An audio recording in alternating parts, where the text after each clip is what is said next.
Lo que le venía diciendo, en condiciones naturales, toda la infiltración, todo lo que entra por la superficie del suelo, termina en un espejo de agua. Siempre, todos los nutrientes que ingresemos a este ciclo van a terminar en un espejo de agua.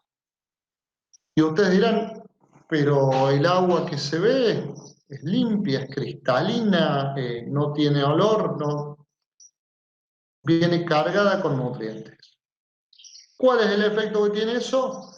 En el momento que esta agua se exponga a la luz, se exponga al aire, se va a generar instantáneamente algas cianofíticas, algas filamentosas, algas del tipo que ustedes quieran, para aprovechar esos nutrientes en el agua. Esas algas saturan el sistema, se cargan de materia orgánica, se vuelven a descomponer y estamos exactamente en el comienzo del ciclo cuando nosotros derramamos estos efluentes en el sistema. ¿Sí? Tratar el agua sin eliminar los nutrientes no nos lleva absolutamente a nada. Siempre terminamos con un cuerpo de agua eutrofizado, contaminado, sin vida, y cada vez tenemos más ambientes acuáticos con esta problemática. Un ejemplo que me gustaría que vean son estos datos. Agua Cordobesa dice que en la ciudad de Córdoba cada habitante por día consume 320 litros de agua por habitante por día, ¿sí? Si con este dato, que es bastante general para cualquier tipo de población, es un dato estándar, nos vamos a la población, al número de habitantes de la cuenca Río Cosquín, que comprende Cosquín, Santa María, Villa Caeiro, Vialet Macé. Todas esas localidades nos generan 47.785 habitantes. ¿Sí? Esto es un dato del año 2010. Seguramente hoy en día son bastante más.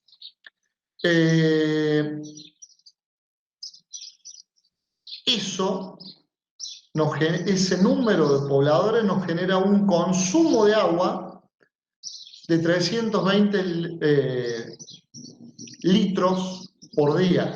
Si lo multiplicamos por el número de personas, son 15.291 metros cúbicos utilizados por esas personas en esa cuenca. Ustedes piensen que es una cuenca cerrada.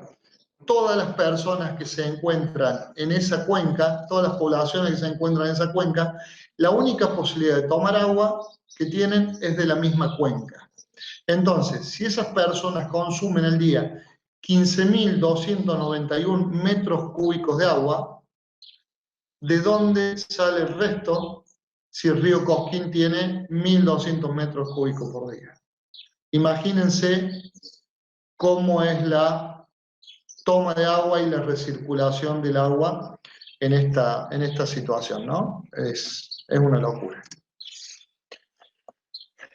Nos vamos a la planta, que sería el protagonista de este sistema. Estas plantas nos producen o generan una absorción de nutrientes del agua y son transformados por el proceso de fotosíntesis que todo el mundo conoce en elementos orgánicos complejos y compuestos, ¿no? Como son las proteínas, los hidratos de carbono, son bastantes elementos que se obtienen a partir de la luz solar, de los gases absorbidos por la planta y de los minerales o de los elementos solubles en el sustrato tomado por estas plantas. Esta sería la base de nuestro sistema de saneamiento. donde la planta es el único organismo capaz de capturar los nutrientes disueltos en el agua y exportarlos de ese sistema, de ese líquido, exportarlos en forma de materia vegetal o materia verde, ¿no? Este, por este proceso, la planta toma elementos muy simples como son las sales, los nitratos, los sulfatos, los fosfatos, y los transforma por medio de este proceso de fotosíntesis en elementos complejos, como son las proteínas, por ejemplo, ¿no?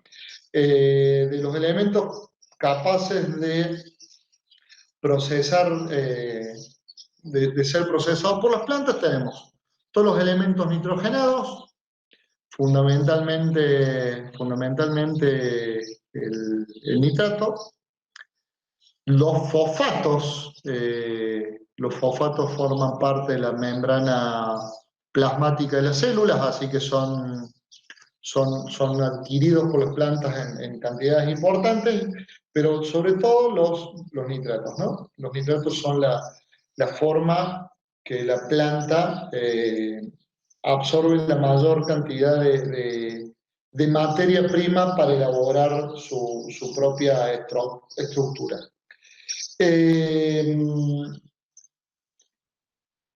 Estos elementos son absorbidos por las plantas, principalmente como nitrato, pero también la planta genera una pequeña absorción como nitrito y una pequeña absorción como amoníaco o como ion amonio. Esta absorción como nitrito y como amonio se realiza en menor cantidad. Entonces lo ideal es que estos elementos sufran un proceso de nitrificación.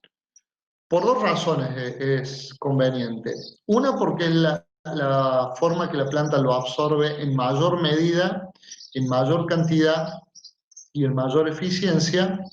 Y la otra, porque estos dos elementos, fundamentalmente el amoníaco, en segundo grado el nitrito, son tóxicos, ¿sí? Son tóxicos para la persona, son tóxicos para la vida. Entonces, siempre es conveniente transformarlos a nitrato, donde es mucho menos tóxico, y ese traspaso lo realizan las dos tipos de bacterias, nitrosomonas y nitrobacter. Entonces, en este sistema, estas bacterias son fundamentales, ¿no? para el aprovechamiento de estos nutrientes por las plantas. Acá vemos cómo la planta transforma elementos esenciales como el amoníaco, como el nitrito, como el nitrato, aminoácidos simples y posteriormente en proteínas. Este es el mecanismo por el cual la planta es la extractora de nutrientes del agua. Estas plantas no solamente, como les decía, no solamente capturan estos nitratos, o estos nitritos, o estos sulfatos o fosfatos.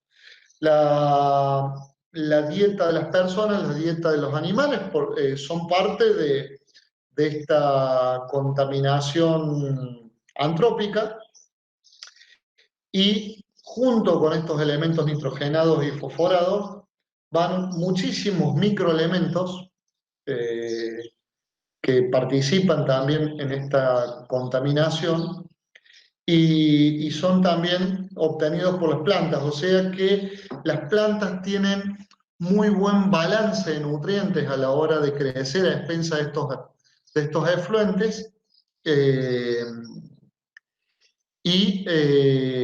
Por ejemplo, existen personas en la facultad, creo que en la cátedra de física, donde investigan el contenido de metales pesados en plantas de biofiltros. Estos metales pesados, además de de venir por la contaminación, también los tenemos por cuestiones naturales, pero fundamentalmente por la contaminación. Entonces, estas plantas no solamente nos liberan de elementos simples como los nitrogenados y los fosforados, sino también de elementos complejos como son los metales pesados. Este sería un esquema sencillo de cómo funciona un biofiltro. Entra por un extremo el agua residual cargada de nutrientes, se pone en contacto con las raíces de las plantas, estas raíces van captando esos nutrientes, van atravesando este sustrato inerte que está invadido por las raíces de las plantas, y estas van capturando esos nutrientes, además de servirle este sustrato inerte, además de servirle de sustrato a la misma planta, a las raíces, sirve de sustrato para las bacterias, para las nitrosomonas y nitrobacter, que también actúan en esta degradación de los nutrientes en estos biofiltros, ¿no? Y acá la liberación del efluente ya tratado. Se van a encontrar con infinidades de gráficos de este tipo, donde el principio de funcionamiento es exactamente el mismo. Un sustrato inerte con las plantas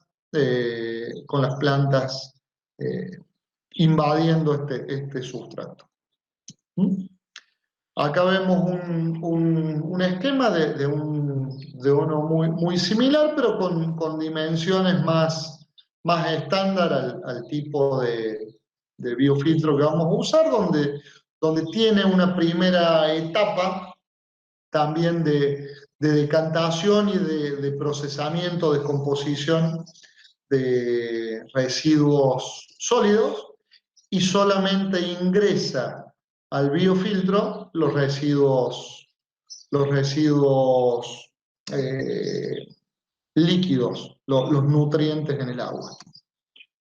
Fíjense, acá es ya un gráfico más detallado, y estos nutrientes en todas sus formas ingresan al biofiltro y van siendo transformados por las bacterias en este sustrato y están siendo consumidos por las plantas, llegando al final del biofiltro ya tratado, ¿no? Lo ideal sería que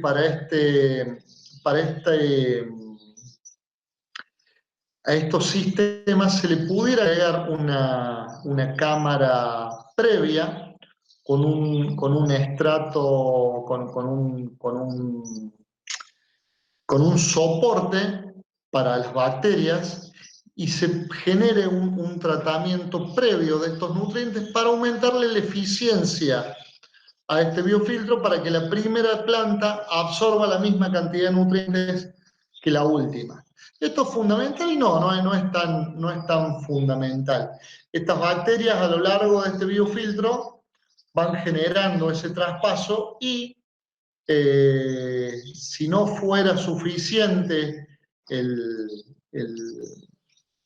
la captación de los nutrientes a lo largo del biofiltro, solamente con aumentar el largo del biofiltro nosotros capturamos casi el 100% de estos nutrientes, ¿no?